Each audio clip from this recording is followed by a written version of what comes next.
If you hood educated, I'm glad you made it. Allow me to unfold my knowledge, wisdom, and understanding from a hood brother's point of view to all of you, here, there, and everywhere. Now check me out.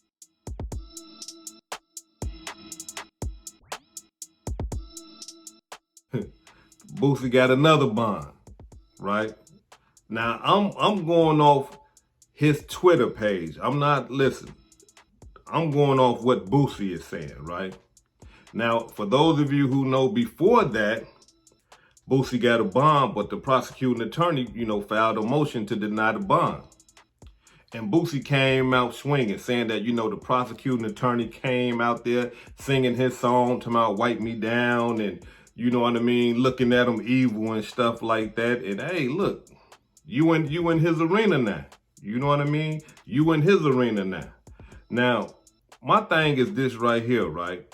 Like I said before in my other video, hey, get a man a bond. The man just got caught with a pistol, right? But I don't want nobody to misconstrue that. And especially for you young brothers, right? And here's why I say that. What we are witnessing is the criminal justice system at its best. What you mean, hood educated? Let me tell you what I mean. Once they get you locked up and get you charged with a crime, hey man, they can do whatever they want to do. And we seeing it happen right before our eyes right now. Here it is, the Constitution of the United States of America say that everybody deserves a bond. Boosie got one. The judge say, hey, look, check it out. I'm going to give you a bond. The prosecutor said, nah, I want to deny him a bond. So now he got to wait for another judge to look at his case and all that and say, oh, okay, yeah, no, I'm going to deny the motion and I'm going to give you another bond. But not only that, there are numerous men locked up right now in the county jails all across America with no bonds. Even though the Constitution tells us that everybody deserves a bond. That's why I'm telling y'all right now, listen. Get out the way. Listen, do not, once you get into that criminal justice system, they can treat you like a dog. They don't care. They're going to come up with all type of laws. You're going to be looking at the Constitution like, wait a minute, the Constitution said, they're going to be like, yeah, it said that, but you a threat to society, so that don't apply to you. And they're going to get away with it. The same way that the prosecuting attorney just tried to get away with it on Boosie. Now, he lucky, right? Boosie is lucky that the judge wasn't on the prosecution side, because if the judge was, the judge could have just said, you know what, you're right, he is a threat to society, leave him up in there. And it would have been over with. Boosie would have been fighting his case from the federal, the county jail, from federal custody. Let me tell y'all something. I remember a long time ago, I was in the joint, right? And there was this brother. He had an attempted murder case, shot somebody, but the person didn't die. They survived, right? And 5 years later, the person that he shot gave a sworn affidavit saying, hey, man, I'm not sure that that's the guy that shot me. The man that shot me, had on a mask, right? And so when we reading this affidavit, we like, man, brother, you finna go home. Dude done changed his story on you. Man, you finna go home, right? So now when it came time for a hearing, these are the questions that they asked the victim, right? They said, at the time of the trial, who did you say shot you? And he pointed out the brother. He said, so-and-so. I said, he shot me. And they said, at that time at trial, you was for sure that he had shot you. Is that correct? And he, yeah. Okay.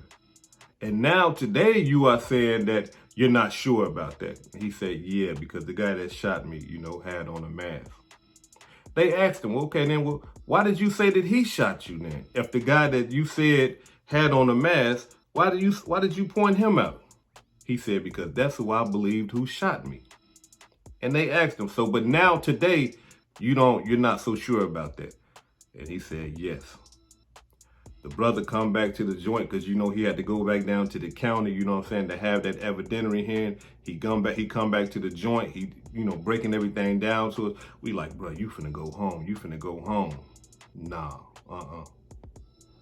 The court came back and said, just because he's saying that he's not sure right now today, that doesn't count. They said that the trial testimony, the identification at the trial weighs heavily against the testimony at the evidentiary hearing. Why? Because at trial, he was 100% sure that that's the man that shot him.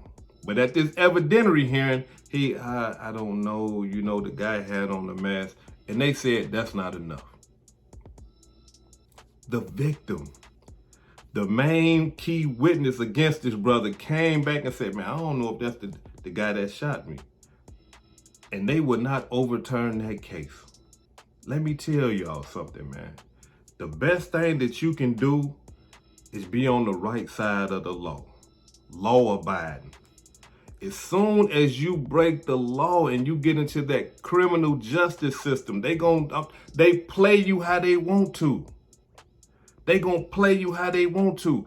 There's guys I'm talking about that be in them county jails talking about, hey man, I want a speedy trial. Now, for those of us that know, a speedy trial takes 60 days. You're supposed to be doing a trial in 60 days. Once you request, hey, I want a speedy trial. It don't happen like that though. You got guys that's been in the county right now for a year and they done filed for a speedy trial. Why? Because the prosecutor got to do this. The prosecution got to do that. The judge done delayed something. The courts is backed up. All type of stuff. So that's why it's just best to be on the right side of the law, because as soon as you look, all that money Boosie got, and look, they looking at him like, man, we ain't studying that. You seen how he said the prosecutor came in there like, wipe me down. Look, yeah, I'm finna wipe you down, boy. Yeah, wipe me down. Came in the courtroom mocking him, yeah. Because you in his playground now. Yeah, the rules done changed now.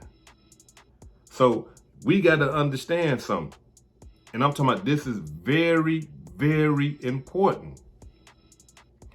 Do not believe in your mind, if you are a criminal, that all of a sudden, once you get into the criminal justice system, that they're going to go by the rules. Because you got to understand, the way that you got into the criminal justice system is that you was breaking the rules. This hood educated, not lane related. Peace and love, and y'all take care of yourself out there. If I said anything that caused you to think, hit that subscribe button if you're not subscribed to the channel already. And if you're feeling generous, please make a small donation to the channel. Peace and love.